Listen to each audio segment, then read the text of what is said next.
Alberto Nadra es analista político. Alberto, gracias por venir. Gracias a ustedes. A ver, te doy mi opinión, a ver si coincidís. Lo que hace la vicepresidenta es lo que debe hacer una vicepresidenta, presidir una sesión donde hay quórum. Y así todo, el gobierno salió a atacarla duramente como acabamos de ver. ¿Qué pensás?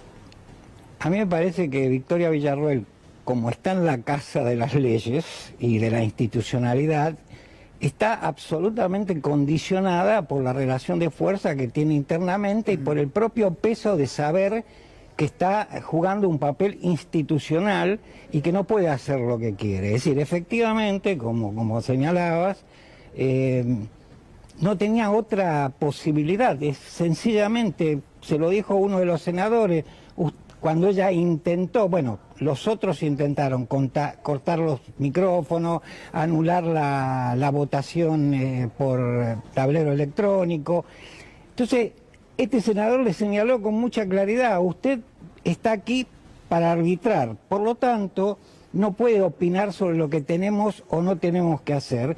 Eso lo tenemos que decidir nosotros mismos, los senadores. Si no, y esta fue una parte graciosa, pero aguda, graciosa pero aguda, sería como que el árbitro entrara al terreno de juego y pateara el penal para uno de los equipos. Efectivamente eso no se puede hacer. Lo que sucede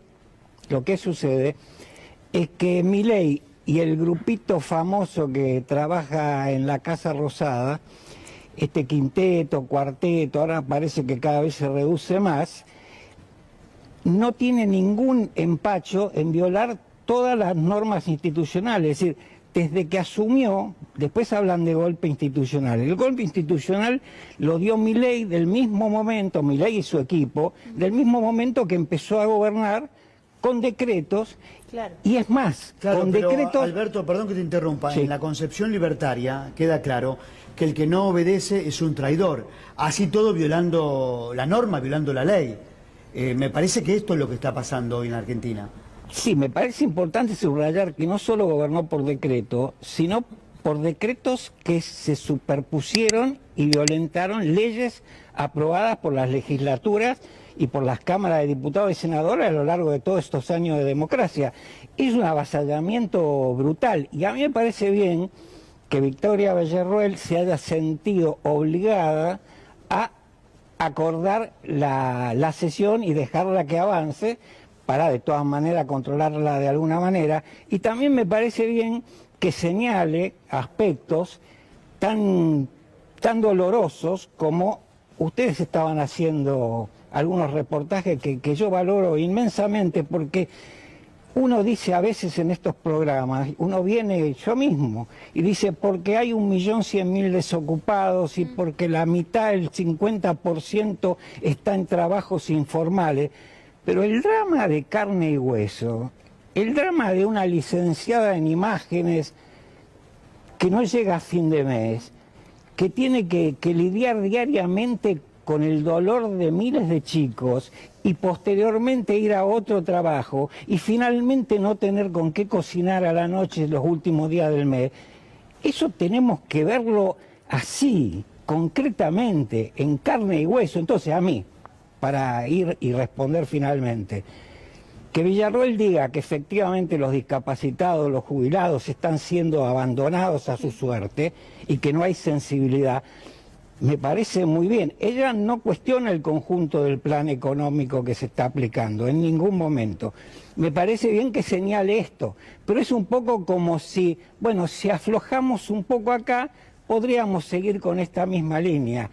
Y a mí un poco le hace caer igual la consigna que viene repitiendo Javier Milei desde siempre, que es la de no hay plata. Le está diciendo una que está dentro, que es parte del gobierno, le está diciendo, bueno, no es tan así, sino que estás decidiendo no dársela a los jubilados. Dejá de darle tanto a la CIDE o a los viajes o a bajarle el impuesto a los ricos. Digo, son decisiones, se lo está diciendo ella. Eso me parece que es un punto de inflexión en lo que veníamos viendo. Es un punto de inflexión y yo comparto, y obviamente que lo tomo de manera positiva en cómo recibo que este mensaje vaya hacia los propios votantes de Javier Milei. Claro. De todas maneras, no me puedo olvidar que Victoria Villarroel avala la Desde ya. dictadura Eso y desde ya. llegó a reivindicar el robo de bebés. No sabía cuál era, digamos, el plan de Milei, digamos, ella realmente pensó que no iba a ir en contra de los jubilados, recortar las jubilaciones, recortar el Estado, que también tenía que ver con diferentes ministerios. La verdad es un poco ingenuo pensar de que Villarroel ahora es el paladín de la justicia, cuando ella estuvo, o por lo menos Sí, hizo entiendo campaña. que sabía para dónde iba la cuestión. Esa era la intención de lo que señalaba, exactamente esa era la intención de lo que señalaba recién.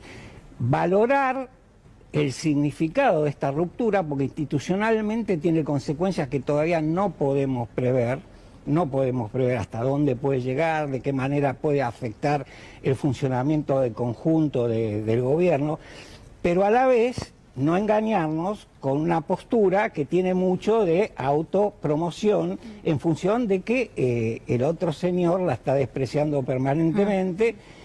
Y ella sabía perfectamente el plan económico. Bueno, el de plan hecho, político. Avi, te cuento este dato que el otro día lo hablábamos fuera del aire. Tengo entendido que Victoria Villarroel hace unos meses tenía un grupo de asesores que le aconsejaban no romper. A ellos asesores ella ya los despidió, no trabaja más con ella. Se nota. Ahora Rompió. ahora se vinculó con lo que sería la pata militar, que la aconsejan en ella en seguridad y le dan un perfil más patriótico, como vemos que fue a la 9 de julio, se visita a Tucumán.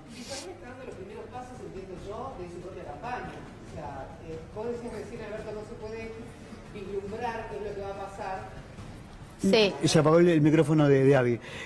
A ver, hablemos de Villarroel, ¿no? ¿Vos creés que probablemente tenga un futuro político en el corto plazo? ¿Un partido? Que tenga futuro político o no depende del conjunto de los argentinos. Ahora, que ella se lo propone, sí, no me cabe la menor duda. Sí. Ahora, esto le hace va por crecer una a ella, candidatura. en cuanto a la imagen que tiene Villarroel, este tipo de exposiciones o de salir a criticar lo que hace su propio presidente, ¿la hace crecer o la haría crecer en imagen? Yo creo que ella está apuntando justamente a lo que señalaban recién, está apuntando a este núcleo de militares, incluso no los jóvenes militares, sino los militares de la vieja guardia, con los que ella está relacionado por razones familiares y de alineamiento político. Eso no me cabe la menor duda, pero dudo que pueda insertarse dentro del panorama de los votantes sectarios de La Libertad Avanza con cierto éxito. Claro. Bueno, Claudia Rucci dice que es una de las Sí, uno de los muy nexos con parte del peronismo de la provincia de Buenos Aires. Perdóname ¿Qué que querías vuelvo con decir? esto, Dale, porque dale. vos mencionabas que no se puede vislumbrar cuál va a ser el lugar en donde va a quedar ahora el gobierno, ¿no? Después de esta ruptura con Victoria Villarroel, que está haciendo, creo yo, su propia campaña. A partir de este momento está clarísimo que ella rompe filas y que no va a volver y que no le gusta lo que hace Javier Milei, etcétera, etcétera. Ahora, ¿en qué situación queda también el gobierno si pasado mañana, vamos a suponer, el presidente decide, como bien decían en la Bolsa de Comercio, vamos a vetar, vamos a judicializar, y ustedes ya saben que yo soy así, a mí no me importan ni los discapacitados, ni los jubilados, ni nada de eso? ¿Comenzaría una caída del gobierno frente a este tipo de decisiones? ¿O vos considerás, según el análisis y como ves el panorama, que no va a hacer absolutamente nada? ¿Milei? No, yo creo que él va a avanzar con el veto sin lugar a dudas. Sin ningún lugar a dudas. Hay que ver cómo lo fundamenta, porque si lo fundamenta justamente en la invalidez de la sesión, No tiene sentido. no va a tener otra posibilidad la Corte que finalmente, que es decir no va. Tal cual. Porque no hay ninguna Pero ahí entonces posibilidad. quedaría como un presidente que desconoce permanentemente la Constitución, el funcionamiento del Estado, la Avi, decisión de poderes, etcétera, ¿no? Compartimos un minuto a Javier Milei porque en la Bolsa de Comercio lo dijo. Dijo, ustedes ya saben perfectamente Muy lo claro. que yo voy a hacer, fue clarísimo, y así lo decía, mira. Apuesto 100.000 a 1 que todos saben lo que voy a hacer. Así que, ¿saben qué? Vamos a vetar. Y si aún se diera la circunstancia, que no creo, pero se diera que el veto se cae, lo vamos a judicializar. Van por todo. ¿Vos creés, Alberto, que esto de ir por todo, romper con todo, ayer decíamos rompe con los gobernadores, rompe con Villarruel, rompe con sus aliados en el Congreso, rompe con todos? ¿Cómo lo va a posicionar? ¿Cómo lo termina posicionando esto? Yo creo que él ahí está mostrando un rasgo, yo obviamente no soy profesional de la medicina, pero está mostrando un rasgo de no solo de perversidades, sino de cierta psicosis, porque ¿ustedes vieron el gesto? Vamos a vetar, es terrible, vamos a vetar que los jubilados ganen 450 en vez de 390, vamos a vetar que los discapacitados tengan asistencia como le corresponde, vamos a vetar de que las provincias puedan sobrevivir en medio del ahogo al que los hemos condenado durante todo este tiempo. Eso es lo que le produce gracia, lo que le produce alegría, lo que le produce un placer perverso. Es tremendo. Y a nivel Claro, el político, goce. pero a nivel político, ¿lo mantiene más firme o menos firme el hecho de No, romper yo creo con todo? que él ha entrado en una vertiente que si tuviéramos una oposición armada como corresponde sería irreversible. Yo creo que la pendiente sería irreversible, pero creo que no estamos con una oposición a la altura de la gravedad de lo que está pasando con el país en general, con su soberanía, con su industria, con su economía, ni con los argentinos en particular, que somos las víctimas de las políticas que se están aplicando. Ahora, Alberto, en este universo de problemáticas que hay en la Argentina, aumento de desempleo, están cerrando fábricas, hay una ausencia, y para mí es la CGT. ¿Qué tipo de CGT se merece la Argentina? Yo soy de la generación del 70, por lo tanto para mí se merecería una CGT de Agustín Tosco, se merecería una CGT de Atilio López. Por ejemplo, Esa sería la CGT. ¿cuáles serían esas acciones que debería... Lo que tendría que Debería hacer la ser esa CGT CGT. en este momento es ponerse al frente del conjunto de las luchas, que no es solamente hacer un paro, porque acá hay una cuestión por derecha de frenarlos y los gordos se sienten cómodos con esa presión. Y por izquierda de pensar que es izquierda, un sector de la izquierda, que esto se resuelve solo con el paro general. De lo que se trata es que la CGT sea mucho más que un paro general. La CGT tiene que ser la coordinadora, unificadora y orientadora de la lucha del conjunto de los trabajadores. Esa es la función de la CGT.